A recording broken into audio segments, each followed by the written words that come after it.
Hello hello friend, नमस्कार दोस्तों। एक नई वीडियो में आप सभी का स्वागत है।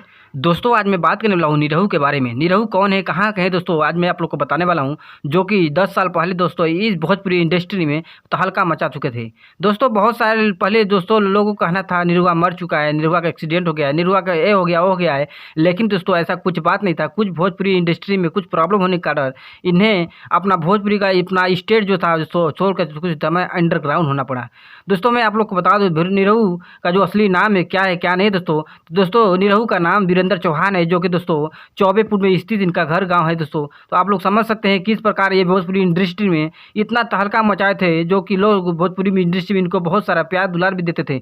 लेकिन दोस्तों कुछ प्रॉब्लम होने के कारण इन्हें भोजपुरी इंडस्ट्री से कुछ अंडरग्राउंड होना पड़ा। तो दोस्तों यदि आप लोग इनका चैनल देख नहीं हो, जाइए वीरेंद्र चौहान से सर्च करिए, आपको बहुत सारे वीडियो इनको देखने के लिए मिल जाएगा। और दोस्तों यदि आप लोग मेरे चैनल में पहली बार हो तो चैनल को सब्सक्राइब कीजिए, वीडियो को लाइक कीजिए, क्योंकि इससे हम आप लोग के बीच में हर रोज एक नई सोच के साथ एक नई वीडियो लेके आते रहेंगे। दोस्तों बताइए वीरेंद्र चौहान का निरहू जो कि आप लोग के बीच में आज 10 साल बाद आए हैं दोस्तों इस समय, तो आप लोग जाइए इनके सपोर्ट प्यार दुलार दिखाइए। हर रोज एक नई सोच के साथ मिलते रहेंगे हम आप लोग के बीच में। तब तक के लिए देखिए वीडियो एंजॉय करिए, मिलते हैं नेक्स्ट वीडियो।